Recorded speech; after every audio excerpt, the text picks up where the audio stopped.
емисија Мој збор ја угостувам Рози Влаховиќ, која инаку е директор на детскиот дом 11 октомври, инаку дом за дечиња без родители и без родителска грижа. Овој период од годината го посветивме за да дознаеме како децата без родители и родителска грижа ги поминуваат празниците, како за нив тече празничниот период и кои се активности во рамките на детскиот дом се спроведуваат се со цел на децата без родители и родителска грижа да им се надокнади недостатокот на родителите и да им се овозможи топлина и семеен амбиент кој што празниците го символизираат сами по себе, но и за другите услуги кои што ги нуди детскиот дом 11 октомври како центар за мајки и сите други аспекти за кои што може да се информираат нашите гледачи и потенцијални идни корисници на нивните услуги. Ке зборуваме во продолжение, а вие останете со нас и проследете го нашиот разговор. Се наоѓаме во детскиот дом 11 октомври, со мене моја соговорничка на ова емисија Мој збор е Рози Влаховиќ, вршител на должност, веде директор на детскиот дом. Ти благодарам што ја прифати поканата денеска да гостуваш во емисијата Мој збор и еве да проговориме малку за празничните периоди. Знаеме дека јануари е полн со празници и мислам дека тоа се поттикнува као прашање кај гледачката публика наша, како децата без родители, односно децата кои што ги користат услугите на детскиот дом, ги поминуваат празничните периоди. Имавте многу активности пред Нова година и за време на Божиќните празници, па еве за почеток би сакала да те прашам кои се активности ги спроведуваше детскиот дом 11 октомври за дечињата и како на некој начин се субституираше тој недостаток на родители кои што ги имаат дечињата и на кој начин вие придонесувате кон ублажување на тоа чувство на недостаток и пружање на поголема помош и поддршка во интеграцијата на овие дечиња. Благодарам што одвоивте време денес и што се сетивте и за нашата установа која згрижува деца без родители и родителска грижа. Имаме згрижено во моментот 18 корисници. Тие живеат во организациони единици или поточно, народски кажано, во стамбени згради. Таму се со своите воспитувачи и негователи, работат 24 часа и негата, грижата и се вкупното нивно живење се одвиват во нивните домови. Како ги поменуваат децата празниците, како и нашите дома? Навистина да се работи со децата, тоа е еден голем благослов од Бога. Работата е интересна од причина што се ближат новогодишните празници и децата тоа го знаат и се радуваат на секој еден подарок кој ќе го добијат од наши верни донатори кои години наназад донираат, меѓутоа од оваа година прилично и ние бевме изненадени колку имавме наплив на поединци, индивидуалци, фирми, корпорации кои несебични беа и максимално гледаа да ги исполнат сите желби на децата. Значи, по однос на слободните активности, навистина во нашата установа и во самата работа на воспитниот персонал имаме бројни активности. Секој едно слободно време, воспитувачите се трудат максимално, рационално да го искористат слободното време на детето во негов интерес, за неговите потреби и неговите потенцијали кои ги има. Независно дали се тие спортски, креативни, социјални, емоционални, се држат тематски работилници, прават планови, прошети, ги носиме децата во театар, еднодневни екскурзии, значи се што нашите деца посакуваат, воспитувачот се труди да му го задоволи неговата желба, неговата потреба. Кога станува збор за новогодишните празници, тие се едни од најубавите денови во нашата установа, од причина што секој едно дете се радува на Дедо Мраз, секој едно дете се радува на еден поклон. Од редовните, имаме доста редовни донатори, кои тие однапред, уште во месец ноември отпочнуваат нашите подготовки за нова година. Со нив се договараме што се нивните желби. Значи, прво правиме список, воспитувачите прават список, кои се потребите и желбите на децата и најчесто тие гледаме во првиот дел или во првите 2 недели од месец декември да ги задоволиме. Понатака доаѓаат доста донатори, индивидуалци, анонимни луѓе, корпорации, фирми, кои едноставно сакат на било кој начин да помогнат на овие деца, се со цел да им го разубават и новогодишните и божикните празници. Значи, по однос на слободното време, нашите вработени со децата работат секојдневно, независно дали се тоа викенди, дали се тоа зимски, летни распусти, екскурзии. Секој едно слободно време треба рационално да биде искористено за самото дете, особено кога доаѓаат празниците, новогодишните празници. Исто тука нема да биде лошо да ги спомнеме и нивните родендени. Значи, тоа се подготовки каде што доколку се работи за роден ден, тој се одвива во самата организациона единица, па тука децата се вклучени во слободното време, прават колачи, прават салати, прават дополнителни, да ја збогатат трпезата на некој начин, за да си поканат некој другарче од училиште, да може да се прослави на најубав начин. Кога се работи за новогодишните празници, тие се одвиваат и во организационите единици, и дел од нашите донатори имаат потреба или желба да ги видат децата, па организираме забави и овде во самата установа, држиме представи или пак сме поканети, одиме на представи на театри, се во духот на новогодишните празници. Едно од основните уставно загарантирани права, меѓутоа и по сите меѓународни конвенции кои што се занимаваат со социјална заштита, особено кога се децата во прашање, остварување на правото на семеен живот. И мислам дека тука кога се работи за дечиња без родители, тоа право на остварување на семеен живот го наоѓаат токму во детските домови и во воспитувачите, односно вработените лица кои што на некој начин им се тука и даватели на услуги, меѓутоа и многу повеќе улоги играат во нивниот живот. Сега, која е позицијата на воспитувачот? Дали во воспитувачот дечињата без родители наоѓаат некоја родителска или семејна фигура, ја наоѓаат таа топлина? Како функционира, малку повеќе да ни објасниш, односот помеѓу еден воспитувач и детенце кој што е корисник на услугите во детскиот дом? Значи, секој дете заслужува право на семеен живот и нашите деца кои се сместени во установата, доаѓаат преку меѓуопштинските центри за социјална работа, од кога ќе констатираат дека тие деца се наоѓаат во ризик. Ние всушност сме продолжена рака на социјалната заштита и работиме по законот за социјална заштита.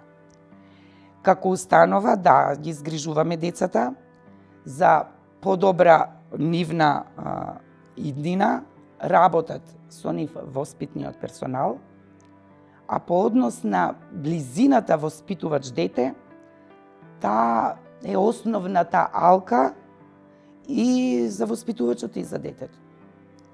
Од проста причина што воспитувачот мора во одредени моменти да биде и родител, и старател, и воспитувач, и учител, и мајка и татко, гледајќи ги интересите и потребите на детето. Се зависи и од нивната возраст. Дали постои топлина меѓу воспитувачот и детето? Да. И не само меѓу воспитувачот и детето, во организационите единици имаме и кувари, имаме и негователи. Секое едно дете наоѓа сродна душа, со оглед дека работат во организационите единица по 5 или 6 вработени, Па секој едно дете си бира на некој начин идол. И на тој начин детето е поблиско со воспитувачот, одредено дете е поблиску со друго дете, со друг воспитувач. Таа врска се гради, на нејзе се работи макотрпно. Но убавината на сето тоа и круната на сето тоа на еден воспитувач е кога тоа дете ќе порасне, ќе замине од установата и ќе бидеме ние горди дека едно дете наше не само што било во ризик, не само што завршило основно или средно образование, го продолжило формалното образование и на факултет. И тоа е всушност круната и успехот на еден воспитувач. А такви примери ние имаме многу бројни. Имајќи во предвид дека сепак барем за 22 години колку јас работам овде, имаме стотици деца извадено на кои сме сите горди ние. Сега ти во твојот одговор спомна дека круната на една работа на воспитувачот е кога детето ќе се извади од ризики, ќе му се овозможат сите можни услови со помош на воспитувачот и сите други вработени во тимот кои што се грижат за опстанокот, така да речеме, воспитувањето на едно дете, кога тоа ќе биде една возрастна функционална општествена единка. Сега сакам да те прашам малку повеќе околу самата идеја на воспитувачот, суштината на неговата работа. Веројатно има некои предиспозиции за човек да може да се занимава со оваа работа. Верувам дека не може секој еден да се занимава, затоа што и навистина е многу сензитивна темата и чувствителна е групата со која што работите, сепак тоа се деца и децата некако бараат поинаков третман и поинаква поставеност кон нив. Ме интересира, еве ти со твоето долгогодишно работно искуство, кои сметаш дека се клучните предиспозиции што една личност треба да ги има за да може да се зафати воопшто со ваква одговорна работа, да биде воспитувач или неговател на дечиња?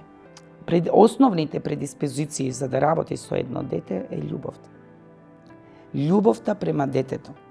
Ако поединецот или стручниот работник кој работи во установата ги сака децата, знае да ја даде љубовта, затоа што љубовта се дава, не се зима, може многу побрзо да допре до срцето на детето и да придонесе во неговиот правилен раст и развој, а целта е тоа, да го детето осамостоиме, за да може еден ден самостојно да живее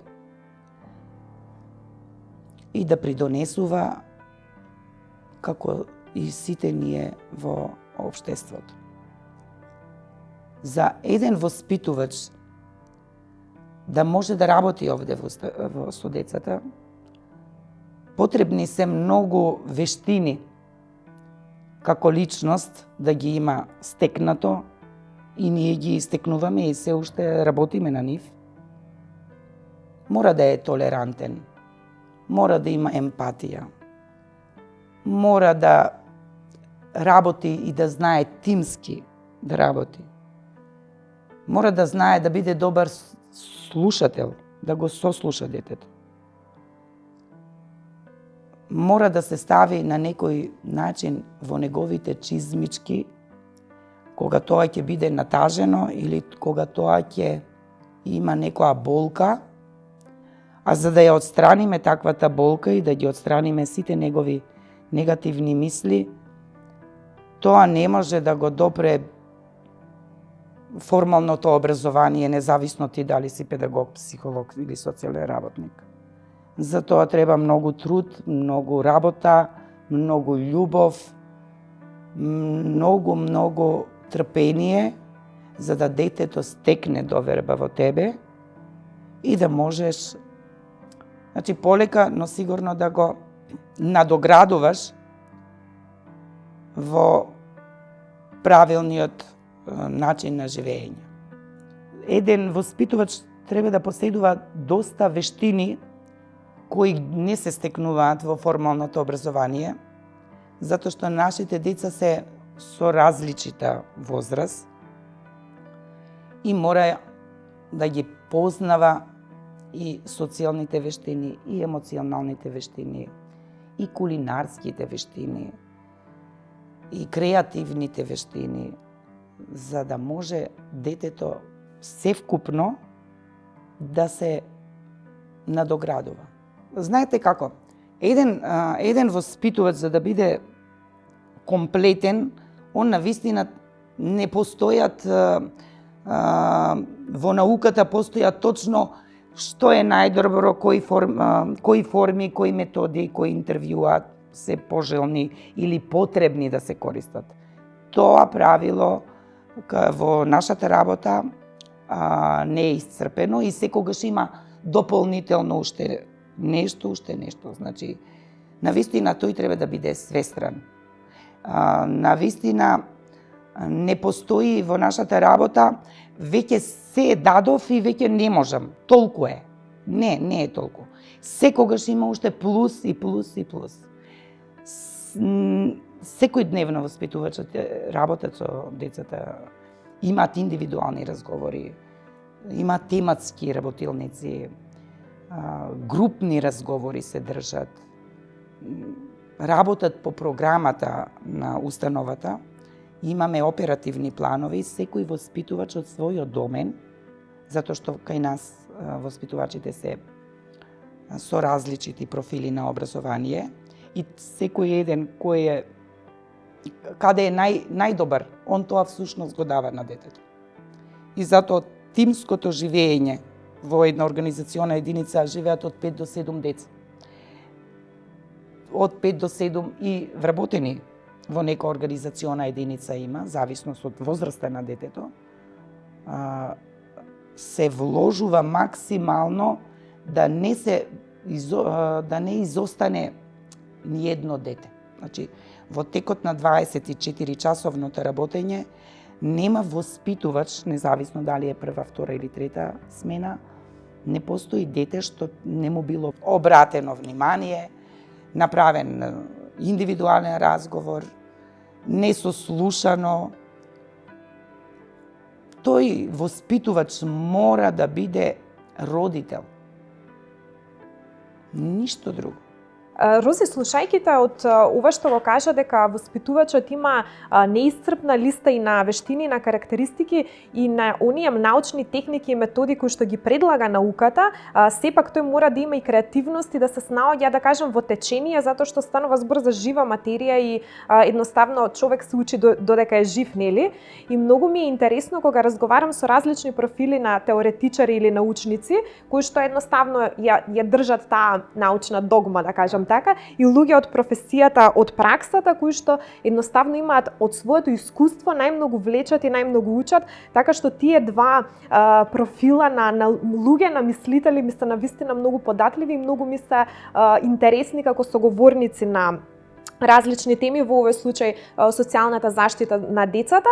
Кога сме веќе да се вратиме на празниците, нели, во духот и на времето кој што го живееме сега, јануари месец полн со празници, ме интересира дали празниците, како што за секој од нас, нели, се нормално најсреќниот период од годината, имаме најмногу слободно време, го поминуваме со семејствата, има некоја топлина во самата символика на празниците. Дали и дечињата кои што се корисници на услугите од детскиот дом тоа го чувствуваат така и дали за нив празниците се впрочем најсреќниот момент од годината? Значи да, сите деца за било кој празник, особено за новогодишните празници, се највесели, па и за нашите деца е исто така. Најубавите денови во организационите единици, во стамбените единици кај што живеат децата, во духот на новогодишните празници е украсено. Значи, децата заедно со вработените украсуваат, ставаат сијалички, има телка, лампиони. Просто се радуваме сите, па и тие со нас, се со цел новата година да ни биде уште поубава, уште поздрава, уште потопла, исполнета на некој начин со топлина.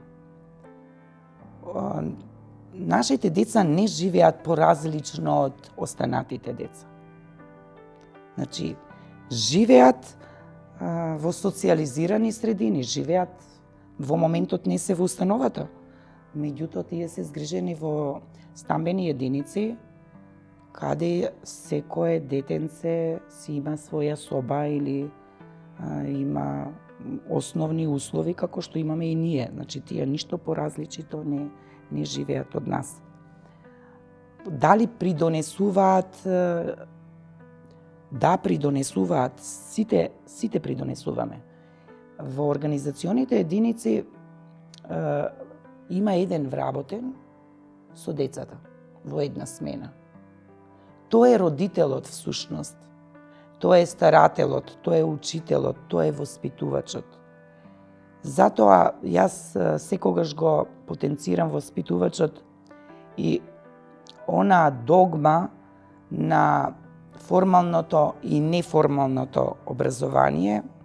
Според мене неформалното образование е многу по-значајно и по-корисно во работата. Навистина, како велат старите, без мака нема наука, меѓутоа и без теорија нема наука. Праксата е едно неисцрпено искуство и затоа кај нас, во нашата работа, не случајно многумина се вработуваат, али исто така си заминуваат. Не може секој да работи со овој вид и со оваа категорија на деца од многу едноставна причина. Емоциите се секојдневно кај нас застапени, а сепак тоа дете треба да го изградиме како здрава личност која треба да има и сопствена самодоверба, која треба да знае да се избори во животот, каде треба самостојно да живее и пак ти го кажам, да биде корисен на нашето општество.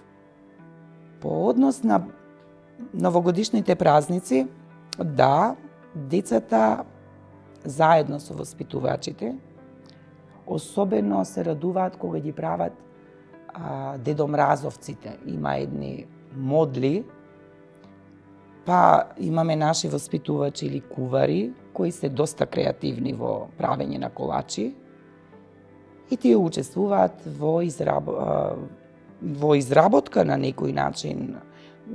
Кој најубаво колаче ќе го направи најубавиот дедомраз, најубавата звезда. Трпезите се полни, се исполнуваат нивните желби, значи како и кај нас кога дома има сите видови на месо или салати или кифлички или омилени колачиња, исто така се земаат намирници, претходно си набавуваат куварите и се подготвуваат да ја што побогато доживеат и пречекат новата година. Кога зборуваме за деца, едно од главните принципи кои што се воспоставуваат со праксата на заштита на детските права и социјалната заштита воопшто е да имаме некој човечен однос кон децата и да се водиме од онаа етичка максима нема туѓо дете.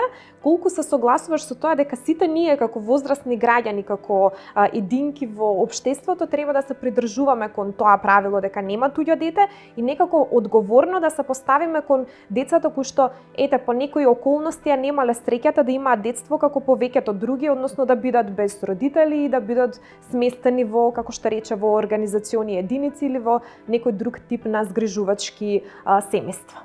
Значи, јас се во цело сложувам дека не постои нема туѓо дете. Сите деца се наши. И сите деца се дел од нас. Благодарение на децата ние постоиме, ние имаме причина зашто да живееме. Не случајно, јас многу пати велам, и нашите деца во установата кои се згрижени, се среќни деца. Затоа што можеби судбината си поиграла како невини души, кои најмалку се виновни, зашто во која ситуација се нашле и завршиле кај нас. Меѓутоа, таквите деца и сите деца кои завршуваат во нашата установа се среќни деца. Се вложува во нив исто како и ние што вложуваме во нашите деца. Државата за нив се максимално грижи. Секогаш има подобро и секогаш имаме потреба за уште поубаво. Меѓутоа и досега државата ги штитела, ги заштитувала во било кој облик нив, и затоа што навистина Законот за социјална заштита, иако многу пати претрпувал измени и верувам дека во иднина пак ќе претрпува, се со цел да се дадат подобри услови на живење на овие деца. За жал, тоа е вистина. Сите деца ја немаат истата среќа, меѓутоа и сите луѓе не се исти луѓе. Убавината е во едно, секогаш треба да гледаме позитивната страна. Ако позитивно пристапуваме кон сите деца, нема причина да велиме дека туѓото дете, како беше? Нема туѓо дете. Па нема туѓо дете. Ако ние се грижиме, го растеме, го образуваме, го носиме на лекар, се радуваме со него, му ги славиме родендените, ги броиме годините, ја сознаваме неговата прва љубов, неговата солза, тогаш за какво туѓо дете зборуваме? Тоа дете е наше дете и затоа ние велиме зависност од работата и годините на стажот, колку повеќе работиш во ваква установа, за толку деца си побогат. Ние сме горди што сме богати родители, затоа што децата домашни ни се домашни деца, а децата на работа се наши деца. И затоа не постои туѓо дете. Љубовта и на нашето дете дома и на детето овде во установата подеднакво се дава. Исто така во установата имаме и оделение за мајки. Оделение за сместување и згрижување на самохрани мајки или бремени жени, 1 месец пред пораѓање и 3 месеци по породувањето. Рози, ти благодарам за денешниот разговор. Навистина, она што го кажа и морам да потенцирам за нашите гледачи, најголем впечаток мој е што цело време зборуваш нашите деца и тука се чувствува таа навистина исконска, искрена грижа и мислам дека тоа е целата поента на вашата работа, на воспитувачите, на згрижувачите, да имаат таков однос према својата работа, како да се тоа нивни деца и така навистина мислам дека децата имаат среќата да се најдат со такви воспитувачи, да го поминуваат детството токму со такви личности. Ти благодарам уште еднаш за се што правиш за децата, за нашето општество и пред се што ми дозволи на нашите гледачи да го пренесам сето оно што вие го работите во детскиот дом 11 октомври. Јас вас ви благодарам за интересот за нашиве деца. Зошто ги велам наши? Затоа што се наши. Нема туѓи деца. Ви благодарам уште еднаш и навистина вратата наша секогаш ќе биде отворена, се со цел да се дознае, да слушне јавноста, дека овие деца не се оставени на случајност, не се институционално сместени и запоставени, напротив, за нив се грижи цел еден тим на кој сме горди сите ние. Со Рози Влаховиќ, директорката на детскиот дом 11 октомври, заклучивме дека максимата нема туѓо дете е една од основните предиспозиции и етички кодекси кои што се воделки на сите воспитувачи, негователи и стручни лица кои што се вработени или се дел од тимот на детските домови, особено на детскиот дом 11 октомври и секако она што е многу важно да се знае кога се работи за деца без родители и родителска грижа е дека тие не се оставени без грижа, напротив, државата презема низа на механизми да им овозможи достоинствено детство, меѓутоа и да ги подготви за сите идни улоги во општеството кои што ги очекуваат овие дечиња како возрастни единки. Детскиот дом 11 октомври може да се пофали со многу успешни приказни и како што вели Рози Влаховиќ, тие се круната на успехот на една воспитувачка работа. Вие следевте емисијата Мој збор на тема деца без родители и како тие ги поминуваат празниците. Останете со нас и во следниот период, а во следната емисија ќе имаме нови гости, нови теми и нови содржини. До тогаш ви посакувам пријатна работна недела. Се гледаме!